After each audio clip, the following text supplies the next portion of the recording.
Today mga ka-positive, magluluto tayo ng natutunan kong luto mula sa Teacher Contero. Ito ang sopas. Yan ang milk pasta soup ng Pilipinas. Itong ingredients, umpisahan na natin. Bola lang yan. Pechay Baguio, isa lang. Evaporated milk, yung malaki, isa lang din. Ito na rin ang ilang sangkap para sa isang malaking kaldero. Sibuyas, yung tamang laki. Bawang, 3 malalaking piraso. Kahit isang bell pepper lang. Syempre, hindi mawawala ang tender, juicy hotdog. Umili ako ng pasta kaya lang naubusan ng normal kaya colorful. Ito na, pinakuluan ko na ang water na may asin at mantika. A few moments later. Yan, kumulo na yung water, nilagay ko na yung pasta. So, hayaan ko lang siyang kumulo ulit. 2,000 years later. Dito naman tayo sa ingredients na aking chinap-chop na. Ginamitan ko siya ng aking chopper para mas mabilis. Tapos, hiniwa ko na rin ang mga hotdog at ang Pechay Baguio. Tara, isa na tayo. Unahin natin ang mantika kapag mainit na ang kaldero. Ayan, inikot-ikot ko lang hanggang sa mahilo ang mantika. Dinagdagan ko pa siya ng konti kasi igigisa ko mamaya ang mga meat. Ayan, na wala ko nang iisipin. So, yan, nakikita niyo umuusok na siya. Ilagay natin ang sibuyas. Inuuna ko guys ang sibuyas kasi pag inuna ko yung bawang, baka masunog agad yung bawang. Hindi maganda yung lasa niya. So, ayan, gisa-gisa. Tapos, saka ilalagay natin ang bawang. And then, hayaan lang natin mag-transparent yung sibuyas bago i-add yung ibang ingredients.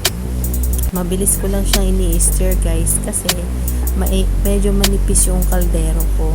So, ayan siya. Medyo nagkamali pa ako. Diba? Kitang-kita. Slow motion. Sorry na kasi wala ako suot na salamin nung nagluluto. Ayan. Inisa ko muna yung himay-himay kong breast ng chicken. Kaya kita ninyo, dinamihan ko siya ng mantika. Pero kung gumagamit naman kayo noong tefal na kaldero, hindi kailangan ng medyo maraming mantika. So, hindi naman siya magiging oily niyan later kapag naluto na siya. Sakto lang. Kasi marami akong meat na ilalagay, kaya medyo kailangan lang natin ng medyo maraming mantika. Ayun. So, ayan, kumuha ko ng pot holder kasi walang hawakan yung aking kaldero. Sunod natin ang susunod na ingredients. Nilagyan ko siya ng konting patis para magkalasa yung chicken breast.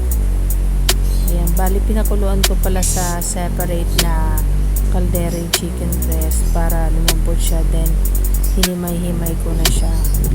Tapos, ayan, gisa-gisa hanggang sa umapit yung lasa ng bawang, sibuyas at patis doon sa manok. Pagkatapos naman yan, i-add naman natin ang next na meat, ayun yung hotdog.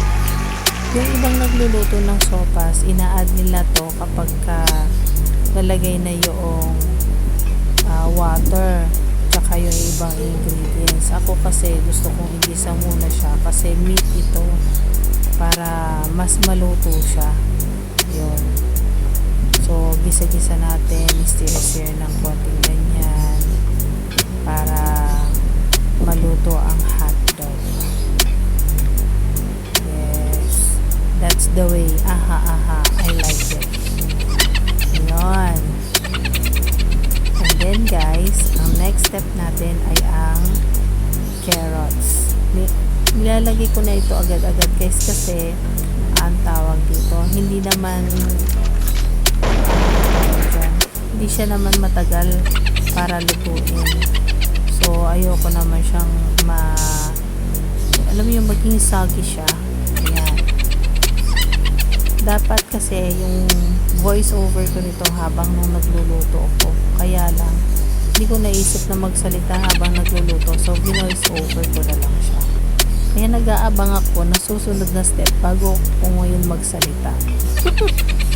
So, ayun nga, nilagay ko na yung carrots at saka yung bell pepper. Mabilis ng pagluluto nito guys, hindi siya ganun katagal. Mas matagal pa yung pagpiprepare kesa dun sa actual na pagluluto. So, ayan, doon nung pinakuluan ko yung chicken breast sa isang kaldero, nagpapakulo na ako ng pasta noon. So, ayan siya. Ilalagay na natin siya doon sa ginisa natin chicken, carrots, bell pepper, bawang, sibuyas na mayroong kamatis. Ayan. So, saktong-sakto lang yan. Diba? Nahilo na ang manok. Nahilo na rin ang mga gulay. So, sasalin natin yung pasta na colorful na dapat pang salad ito. Wala talaga akong nabili ng parang elbow eh. So, tamang-tama meron ako nito sa cabinet ko. Jadi, ayan siya. I-stir ulit siya hanggang sa mahilo naman kasama ang pasta. So, halo-haloin po natin siya hanggang sa mag-mix at mag-blend na silang lahat. Okay. Ang sabi ng mama ko, wag daw itataktak ang sandok sa kaldero. Bad. So, ayan, naglagay ako ngayon ng 3 mangkok na water. Para sa akin, enough lang na makover yung pasta na nilagay ko. Kasi mamaya, maglalagay pa ng evaporated milk. So, marami-rami yan. Actually, ganito karami yung pasta na sinaserve ko sa feeding ko. Ayan na nga. O, diba? Kumulo na yan kanina. And then, ngayon, nilalagay ko na yung pechay bagyo. Ang dami, no? Dami gulay. Yan, kasi yung mga gusto kumain ng sopas ko, gusto nila maraming gulay. So, isang malaking pechay bagyo lang yan. Talagang marami na siya. So, halo-haloy mo lang ng dahan-dahan para hindi madurog yung macaroni. Kasi mabilis na luto nga lang siya. And then, para sa akin, sakto lang yung isang malaking can ng evaporated milk. Kasi pag masyadong marami, nga, creamy siya. Pero, maraming, kasi, excuse me, kung sabihin ko, yung marami na jejebers kapag masyadong marami yung gatas. Sakto lang yung isang malaking can, and then lagyan mo ng konting magic sarap, paminta, ganyan. Halo-haloy mo siya, hindi yung halong barubal, halong make care naman.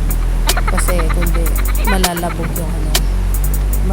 yung pasta. Ayan sa kaldero ko inaani yung sandok. So ayan na nga. Bali, naglagay pa ako ng konting patis kasi dahil marami to, tansyado ko na siya na yung sandok na gamit ko, kanyang karami, yung saktong alat niya. Hindi maalat na maalat. So, ayan yan. Okay na siya. Luto na ang sopas. Alright. Pwede na to sa madlang people at masarap, lalo na kapag tag-ulan at malamig na malamig. Enjoy! Sana nagustuhan ninyo ang recipe ng teacher kong terror, si Mrs. Chatarianes. Thank you for watching!